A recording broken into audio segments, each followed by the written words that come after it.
एक बार फिर मानव तस्करी गिरोह ने चिंताएं बढ़ा दी है, जो नौकरी चाहने वालों को विदेश में रोजगार का लालच देकर उन्हें दुर्गम सीमावर्ती क्षेत्रों में अवैध श्रम केंद्रों में धकेल देते हैं। म्यांमार थाईलैंड कॉरिडोर इस तरह की गतिविधियों के लिए पहले से ही कुख्यात है। ये परिवार हैदराबाद का रहने वाला है। इनका कहना है कि कथित तौर पर रोजगार का लालच देकर उनके बेटे को थाईलैंड ले जाया गया, जहां उसे तस्करी करके दूसरे देश में ले जाया गया और उससे जबरन मजदूरी करवाई जा रही है। कोशिश करके हमारे बच्चों को वापस लाइए और हमारे असद अवैसी जो है उन्हें भी गुजारिश करती हूँ, जितने भी आप लोग सब बड़े हैं उन सब से गुजारिश करते हैं कि हमारी मदद करें, हमारे बच्चे हमारे पास लौटे। हमारे एक ही बच्चा है, बच्चों के सहारे से ही हम लोग हैं। अब बच्चे बहुत परेशान हैं, ना हम फ़ोन कर सक रहे बच्चों को, ना उन लोग हमारे से बात करने दे रहे फ़ोनों पे। बहुत जुल्म कर रहे लोग। क्या है सो ये गैर कानूनी जो है वो बंद करा देना चाहिए आप लोग। बहुत बच्चे हैं, हमारे बच्चे भी नहीं, और हैदराबाद के थोड़े तेलंगाना के बच्चे भी है, उसमें आंध्रा के बच्चे भी है, बहुत सारे बच्चे हैं, मगर कुछ नहीं कर सक रहे। वहाँ पे लोगों को कुछ करने ही नहीं दे रहे लोग। बस आप लोगों से गुजारिश है कि आप लोग मदद करें, हमारे बच्चों को लौटाइए बस। 6 महीने पहले बाहर जा रहा हूँ बोल के निकले यहाँ से हम लोग। मुहर्रम हमारा महीना है जिसमें हम लोग बकरीद शहादत रहती है हमारी, उसमें महीने में उन्होंने निकल गए। हम लोग थोड़ा बोरान थे, उन्होंने निकल गए। उसके बाद से जो हो समा 1.5 महीने तक अच्छी बात हो सकी उनसे, सब अच्छा हुआ। 1.5 महीने के बाद से उन्होंने ना कॉल आया ना कुछ, बात ही नहीं हो सकी उनसे।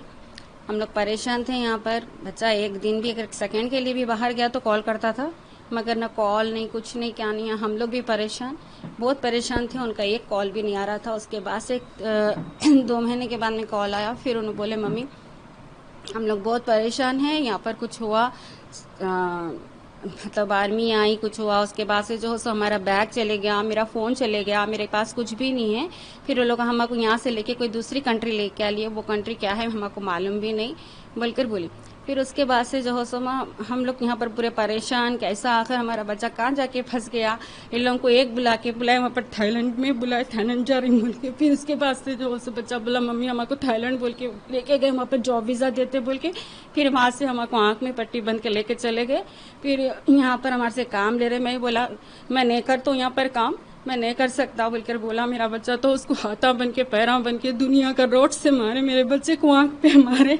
आंख इतनी बड़ी खून से भर गई थी मेरे बच्चे की। मेरा बच्चा बात भी नहीं करा मेरे से, मैं परेशान हो जाऊंगी बोल के।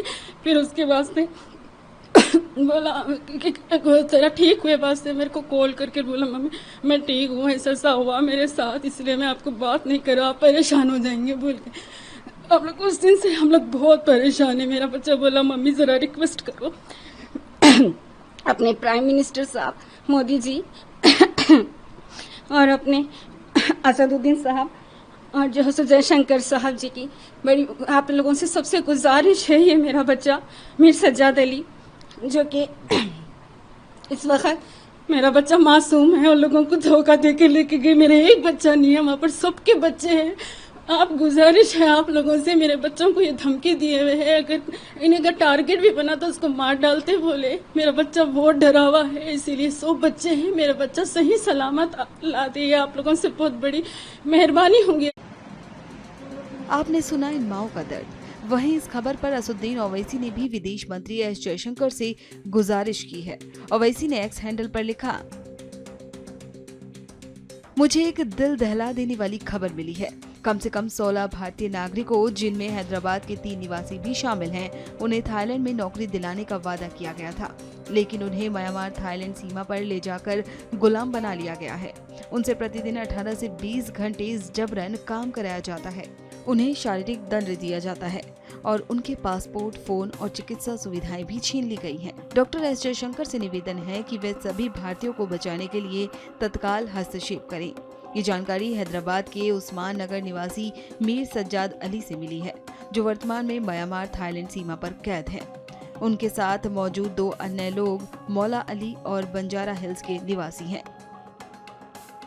बता दें कि म्यांमार थाईलैंड कॉरिडोर इस तरह की गतिविधियों के लिए पहले से ही कुख्यात है। भारत ने पिछले साल थाईलैंड से अपने 1500 से अधिक नागरिकों को विशेष उड़ानों से वापस बुलाया था।